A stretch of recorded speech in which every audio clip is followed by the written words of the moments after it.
hello, and happy Sunday to all of my amazing Virgos. Let's get right into your reading, Virgos. Let's see what these cards have to say. We are 1.3 days away from the next full moon. Whew. And we have 3 planets that are retrograde. Yes. Going to try to keep their vibrations very, very high as we move into this next phase. Let's go.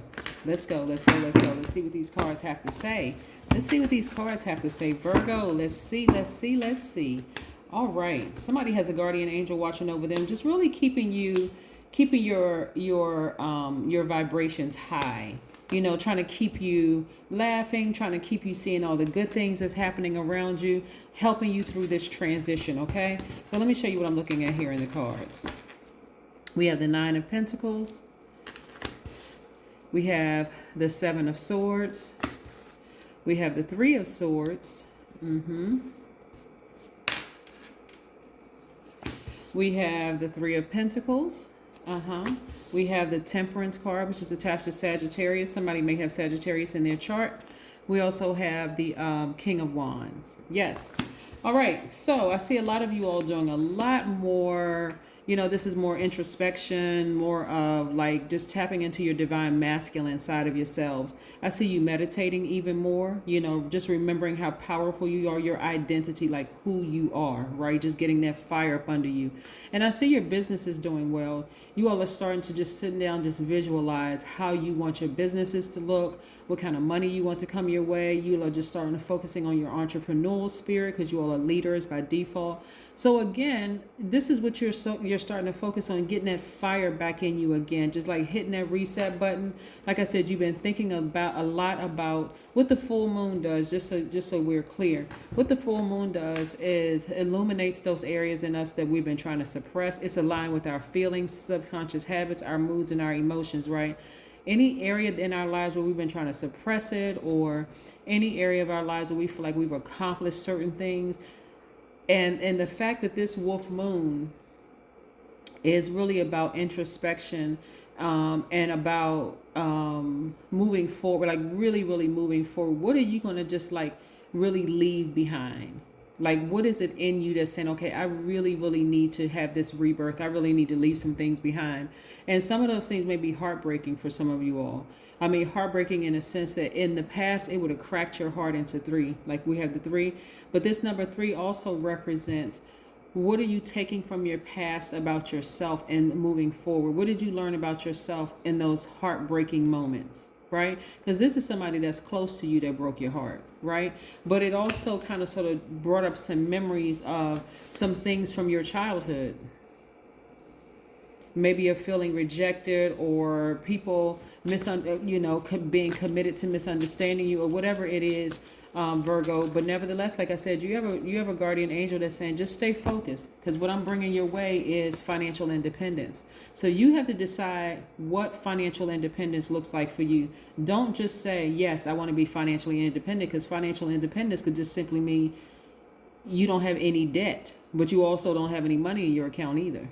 That's independence, right? I don't owe anybody anything. You know, I got just enough money so I can pay my bills, and that's good. So you have to decide, what does financial independence look like for you, Virgo, right? And because I'm seeing perfect alignment. But again, going through this death rebirth, going into the next phase where things are fully illuminated.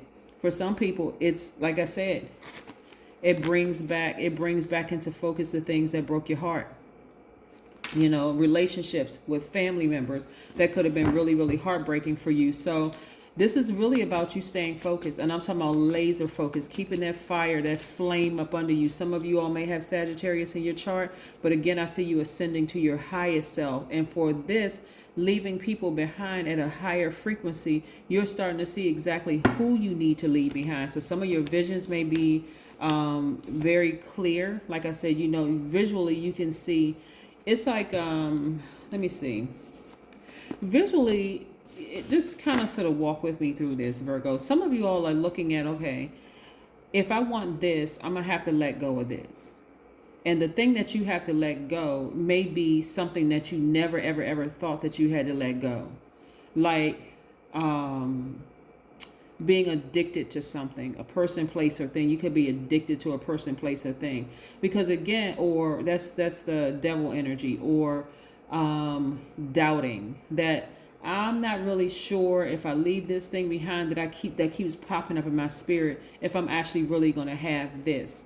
I'm showing you that there's, like I said, financial independence, and your money is in perfect alignment. So it is very attracted to you, but it's always been very attracted to you. But so I see somebody leaving behind guilt. I see somebody leaving behind fear, doubt, all those things, right? And so we have the Knight of Cups for anybody who's interested in being in a romantic relationship. Some of you all don't want to be in a romantic relationship because your heart has been broken too many times. Maybe you've been rejected by people, one too many times. So being in a romantic relationship for you is like, it just reminds me of too much pain. That's what you want to leave behind in your past as you ascend higher, because this person right here is at a higher frequency. So they're not going to break your heart. If you, and I got to say, if you tap into your divine masculine side of yourself. I see somebody focusing on, it would be nice if I can be in a nice partnership, a nice business partnership, a nice marriage, a nice relationship with a person or whatever. And I see those things happening for you. That's if you want it, but it's only if you want it. But if you're constantly going back to every single time I thought this person was the one, then I find out they weren't the one, then guess what? You're the only person that's standing between you and finding your actual twin flame. Yeah. So I do see somebody getting married. I do see somebody, because this is so multifaceted. It's not just, okay, let's say you're a person who doesn't want to get married, not because you hate marriage or because you've been burned so many times, you just can't see yourself. Let's just say you love being single. Okay. This is about balancing out your own energy, because this is, at first glance, this is attached to Gemini, which is, you and Gemini actually share the ruling planet Mercury. This is attached to Cancer. This is attached to Sagittarius. Okay. Let's say you're not interested in getting married. Okay. Let's say you're at that stage. I don't want to get married. I'm not interested. It's not because I hate it, whatever. All right. But let's say you've been in business with somebody in the past and that person really broke your heart. Maybe they, abandoned a project, or maybe they were just lazy, or maybe they were just, again, not on your same frequency. Let's just put it that way. So nope, I'm never going into business with anybody again, because every single time I trust, people, they just don't do a good job. One of the things you got to remember, Virgo, is that a lot of people are not on your frequency. You all are perfectionists, right? You all want to get the job done. So you may be working with somebody who is just, quite frankly, lazy, right? So before you go enter into another relationship, another business relationship, or a romantic relationship, that's where you want to activate that divine masculine side of yourself and ask more questions. Just ask more questions. Even if you have to ask for references, if it's work, whatever, and you're working with somebody and you say, okay, well, yeah, I used to work on this project or whatever, and I used to do X, Y, and Z, and you just let people know up front, hey, I'm a very detail-oriented person. I like things to be done this way, this way, this way, this way. You all are very highly intuitive energies, so you all will know in the first 30 days or so what you're dealing with, because you all are extremely intuitive. So be patient with your growth. Be very patient with your growth and start dreaming bigger. If you want to be in a romantic relationship with a person, say yes. Say it out of your mouth. I have to say this to my earth signs in particular, because a lot of you all will just, because your energy by default is to receive. So you just kind of sit back and just watch and waiting to see how things kind of pan it out. No, tap into your divine masculine side of yourselves and take action. Ask questions. You know what I'm saying? Ask questions, engage conversation, and the whole 9 yards, right? So again, here we have the 8 of Swords. In the past, you were restricting yourselves. This 8 number right here is the number 8, is really about, it's a money exchange number. A lot of you all were blocking your own money, feeling restricted because you wouldn't tap into your divine masculine side. Now you are. That divine masculine side of you will take action and sever ties with anything that starts to make you feel like, okay, this thing is going to break my heart. It's going to disappoint me to a point of heartbreak. I'm also looking at the King of Pentacles. So again, Here we go again with money. Money has always been attracted to you, Virgo, but this time you want to do something different with learning how to balance out your own energy. So if you want to be in a relationship with a person, start asking more questions. If you want to be in a working relationship with people, start asking more questions, be more assertive.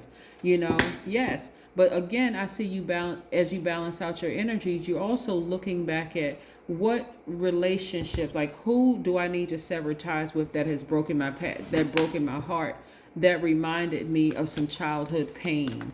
Like who? Doesn't matter who it is. Who? What energies? Right? Who? All right. So we see, you all are doing the energy work, right? Staying rooted and grounded and doing your energy work.